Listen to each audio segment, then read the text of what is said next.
never reach. The baboon hops out of the tree, goes over to the hole, reaches into the hole, and tries to get the coconut. The baboon catcher then walks out with his net slowly towards the baboon. The baboon sees him coming and gets captured, even though he could have escaped at any time. Yeah. The reason the baboon gets caught is because he refuses to let go. See? Oh, man. Yeah. Yeah. So what am I saying? I'm saying that we have a generation of young black men. We've got a generation even of adults who, because we will not let go of some of the things that were done to us, we keep getting caught up by the same old trick. Nothing has changed. Nothing has changed on how America does things. Yeah. Goodness. It's the same stuff. Yeah. But because we refuse to let go of wanting somebody else to rescue us out of our situation, we keep getting caught up. Let me share with you just one last one. There are 10 of these. And I want to encourage you, you can go to our website and you can see all 10. If I'm ever invited back, I'll give you all 10. I'll leave you with this third one. Lerone Bennett said one of the most powerful quotes that always sticks with me. The most powerful weapon in the hand of the oppressor is the mind of the oppressed.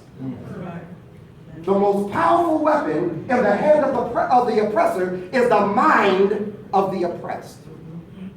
Whenever I'm controlling how you think, whenever I control how you move, how you operate, then I'm in full control of you and your future. And so one of the things he challenges on, and how do I break free into a new zone? Y'all quiet, I got another story. There's an elephant when they train elephants for the zoo. One of the things that we find if you go to the zoo or when you go to a circus, elephants always have a little barrel that's in the middle of the ring. And what they have done, they have trained that elephant, watch this, since birth. And his birth, because they knew the elephant would eventually grow to a place where they could not control him. They would tie a rope around his foot and then another end of the rope to a tree stump. And because that elephant, as he was young, would try to break away from the tree stump, and he could only get so far, he gets accustomed that he's always got to stay close to the tree stump. So as the elephant gets older, they take off the rope, and the elephant never wanders away from the stump because he's been conditioned and trained to stay where he was raised to be. I thought I was talking about elephants. I'm talking about us as well, right? We have been conditioned to stay right where we are because we are not teaching how to think and operate for ourselves. Maybe that brother would think that before I drink a 40 ounce of liquor, why is 40 ounce toxic? Because malt liquor is the most toxic part of liquor. In fact, when you are consuming malt liquor, it should only be consumed in 12 ounces. Anything more than 12 ounces causes brain damage. Right? But when I find it in our neighborhood, I find it in 40 ounces. Wow. Well, if I do the network on it, then I find that not only is it 40 ounces, but it's also Old English 800.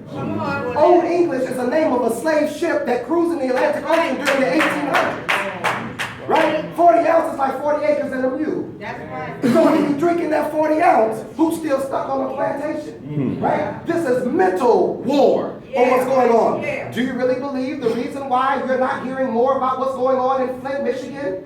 Of how water has been contaminated, how our young kids, because Flint, Michigan is 60% African American, because watch this, hear this mentally, and then I'm out of your hair, because mentally somebody understands that if it's happening in Flint, Michigan, and this has been a direct target to African American kids, listen, maybe the reason why it's not getting news coverage is because it's not just in Flint.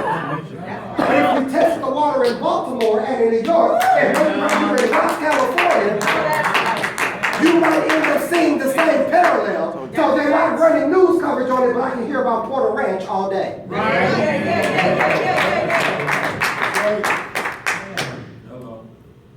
My visit here is simply to ring the alarm. Tell us that we have young men who are dying, that while we are here and we will go home in our cars and our houses tonight, there'll be a young man who dies on the streets that we will walk to our cars on tonight. While we are here, there's a young man who ought to be in school. But instead, he is at the end of his block around some young brothers who think they are men, but they are, like I said before, professional teenagers. Yes. While we are here, while we are engaged in this symposium, we have young men who believe that their manhood is steeped in their pants, so they will lay down with a young lady and procreate a baby that they're not engaged or ready to raise. Right. We are at war. Yes. And while we can argue over officers shooting down our kids, and there's a place for that, and while we can argue for what the school system is doing, and there's a place for that, and while we can argue about what the medical system is doing, and there's a place for that, at the end of the day, it will be on us of what we do. I share this in closing. The road against us is very tough. And there's a lot of adversity on the way. But I want to say to you the same thing that I often see when I'm at the airport traveling across this country speaking to young men. And that is this. Whenever they design an airport, they always design the wind to go against the way in which the runway is built. Never made sense to me because I always thought the wind should be behind the plane to help the plane to go faster. The key for the plane is to actually press against the wind. And the wind tries to stop it, the plane picks up even more speed and presses against the wind. Until soon the wind that is coming against it moves under it, allows for lift to take place, and allows for the plane to fly.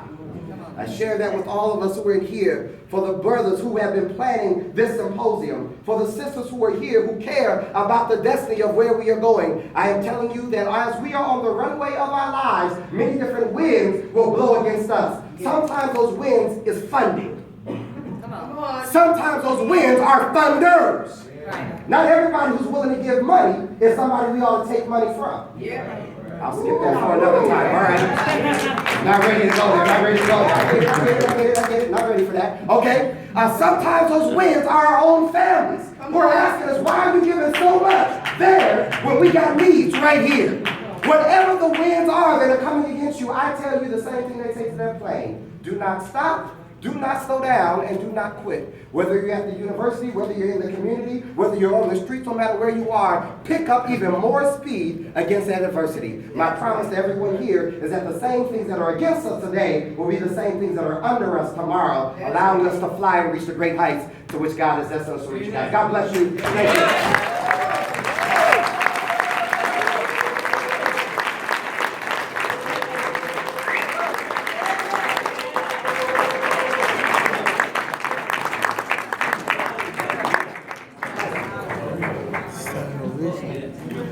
All right.